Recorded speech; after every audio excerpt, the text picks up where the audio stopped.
हमारे ब्लड में ये है कि अगर किसी के साथ आप लाइक मैं बिहार से हूँ और इसलिए हम लोग हम बोलते हैं, मैं नहीं बोलता हूँ, हम बोलते हैं। हम बोलते मीन्स हम लोग हमेशा कलेक्टिव स्टेटमेंट देते हैं। और जिसके हिसाब से मैं बोलूँ कि हम लोगों में एक बात ज़रूर सिखाई जाती है कि अगर आपका कोई भी बंदा आप अपने लिए, आप केवल चंद पैसों के लिए, चंद अपने स्वार्थ के लिए बिको नहीं। हम लोग अगर किसी से जुड़ते हैं तो हमेशा अंत तक हम लोग साथ निभाते हैं। राखी का बैड टाइम हो या गुड टाइम हो, हमेशा रितेश सिंह उसके साथ है और रहेगा। वो कोई भी हम अगर राखी ने मेरे खिलाफ भी बहुत कुछ बोला है, लेकिन मैं कभी उसका बुरा है, क्योंकि हम लोग अगर दोस्ती किसी से करते हैं तो हम लोग उसकी बातों का बुरा नहीं मानते हैं कि एक झटके में से हम औरों की तरह नहीं है कि अपने स्वार्थ के लिए हम लोग बदल जाए। तो इसीलिए राखी के गुड और बैड टाइम में मैं हमेशा हूँ कि दोस्त थे, हैं और रहेंगे। बस यही हमारा स्टेटस है और एक दोस्त के नाते मैं हमेशा राखी के साथ हूँ। और शादी वाला? शादी मैं अभी मीन्स मेरा स्टेटस सिंगल है।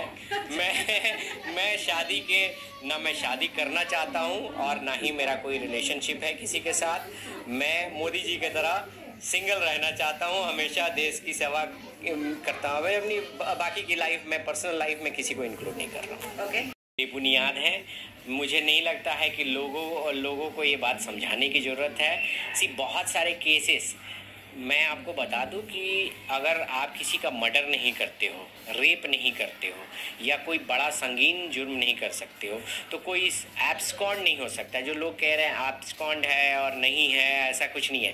राखी अभी कुछ दिन पहले भी चंडीगढ़ में थी, यहाँ भी थी। राखी को ब्रेड एंड बटर, क्योंकि कोई भी उसका ब्रेड एंड बटर जहाँ रहेगा, कोई भी आर्टिस्ट वहीं पे रहता है। राखी को दुबई में काफ़ी काम है, वहाँ पे रह रही है, आती है। आज 3 दिन पहले भी वो दिल्ली में थी, मेरे साथ थी, हम लोग अटेंड किए हैं सारी शादियाँ, प्रोग्राम्स। तो ऐसा कुछ नहीं है कि ऑब्सकॉन्डिंग है। और रही बात कि लोग कहते हैं ऑब्सकॉन्डिंग और वो बेल रिजेक्ट होने का, bell reject is normal procedure. वो नॉर्मल प्रोसीजर है। कुछ नॉन बेलेबल सेक्शन में, एज अ लॉयर मैं आपको बता रहा हूँ, नॉन बेलेबल सेक्शन में लोअर कोर्ट उसको बेल नहीं देती है, उसको हाई कोर्ट में भेजा जाता है। ये डिफ़ॉल्ट प्रोसीजर है, इसमें ऐसा कुछ नहीं है। 90% वो डिफ़ॉल्ट प्रोसीजर है, इसमें ऐसा कुछ नहीं है। और रही बात कि राखी ऐसा कोई क्राइम नहीं की है, अगर सही बताऊं कि उसके जो वीडियो पोस्ट किए गए हैं, जब राखी खुद ही हैंडल नहीं करती थी वो सारे वीडियो, क्योंकि उसका सब या तो मैनेजर करता था, वो उतनी पढ़ी लिखी तो है नहीं कि वो खुद से हैंडल करे। तो अब तो वो डिस्कशन का पॉइंट है, उसमें राखी डरेगी क्यों? और मैं तो चाहता हूँ कि आप लोग आज भी राखी, अभी कुछ दिन पहले भी वो मुंबई में आने वाली है, आज भी वो जब आप, ये तो बात हमारे साथ है, जैसे आपके साथ भी है, हम लोग के साथ भी है। तो ये उसको ये बहुत दुख लगा है क्योंकि बहुत सारे ऐसे लोग थे जो उसके सपोर्टर थे, वेल विशर थे, और वो लोग धोखा दिए। तो एक इंसान का बैड टाइम आता है, हो सकता है वंस इन अ लाइफ वो बैड टाइम उसके साथ चल रहा है, जिसकी वजह से वो दुखी है। कुछ हेल्थ इशू भी है जो कि मैं यहाँ शेयर नहीं करूँगा। बट ऐसा कुछ नहीं है कि राखी भागी है। कॉमन राखी को ऐसा नहीं है कि ये सब, जैसे कोई भी केस जो कर रहे हैं, कोई केस करने से आप क्रिमिनल नहीं हो जाते। केस करना सबका फ्रीडम है। इवन राखी भी चाहे तो 50-100 केस कर सकती है, मैं भी चाहूँ 50-100 केस कर सकता हूँ जो आदमी केस किए हैं। बट वो ये डजंट मीन कि हम लोग अरेस्ट करवा दें। और जब मैं बोल रहा हूँ ओपन चैलेंज ही मैं दे रहा हूँ ना, कि मेरे ऊपर भी बहुत लोगों ने कहा कि हम ये करवा देंगे, वो करा देंगे। मैं मुंबई में खड़ा हूँ, आपको ओशिवारा में रहता हूँ, आप में जो दम है वो कर लो। मैं बिना स्कॉट, बिना सिक्योरिटी के चलता हूँ, अकेले चलता हूँ। आपको जो मर्जी है करा के दिखा दें, मैं तो बहुत हैप्पी रहूँगा कि कोई तो बंदा है जो मुझे कुछ करा दिया।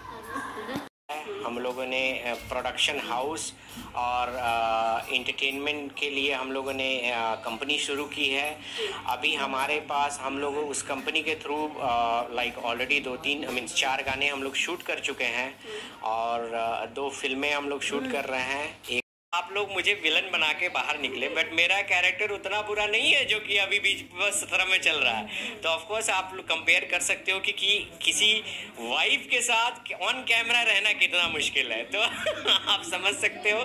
बट आप जनता को पता चल जाएगा। और मैं चाहूँगा कि बिग बॉस मुझे अपनी गलती सुधारने का एक मौका दे।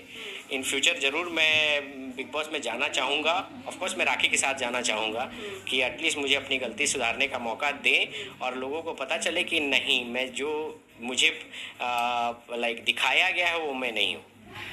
कमी हो रही है क्योंकि राखी मीन्स एंटरटेनमेंट, और आज हम लोग बिग बॉस में कहीं ना कहीं सारी जनता पूछ रही है कि राखी कहाँ है, क्योंकि कहीं ना कहीं राखी की जो कमी है वो सिर्फ राखी ही पूरा कर सकती है, तो वो नहीं है, वो मिसिंग है। इसलिए बहुत सारे लोग जो क्लेम कर रहे थे इनिशियली में कि नहीं बिग बॉस 17 बड़ा ठंडा जा रहा है, टीआरपी गिर रही है, ये कहीं ना कहीं सच है, क्योंकि अगर राखी रहती तो ये चीज़ें सडन स्पाइक पे आती। हाँ। को सोचना चाहिए कि ये कौन फेक न्यूज़ क्रिएट कर रहा है। जो फेक न्यूज़ क्रिएट किया जा रहा है, तो जब एक बंदे की आदत है कि हमेशा अपने को सुर्खियों में रखने के लिए दूसरे का नाम यूज़ करे, ये फेक न्यूज़ क्रिएट किया गया था। ऐसा कुछ भी ऑफिशियल स्टेटमेंट नहीं था। डिस्कशन कुछ चल रही थी, उसमें मुझे नहीं पता है राखी का क्या, राखी को अप्रोच किस लेवल पर किया गया था। मेरे से ईमेल डिस्कशन था, कुछ बातें चल रही थी मेरे से कि आप आना चाहोगे, उसके लिए कुछ टर्म कंडीशन थी जो कि फुलफिल करनी थी दोनों ओर से, तो वो सारी चीज़ें हैं। बाकी दूसरे का मुझे पता नहीं है, क्योंकि वो लोग हवा में बातें करते हैं, उनके पास मुझे लगता है ना वो ख्याली पुलाव पकाते हैं, वो चीज़ें हैं उनके पास कि हाँ मैं बिग बॉस में जा रहा हूँ। बिग बॉस में जाने के लिए पहले तो खुद को बिग बॉस के काबिल भी तो बना लो। मैं तो यही कहूँगा, अगर सब कोई ऐसे ही करके बिग बॉस में जाए तो आपका प्रीवियस हिस्ट्री भी तो आपका बहुत कुछ महान है। आप बिग बॉस नहीं, आप तो बिग ब्रदर में जाने के काबिल हो।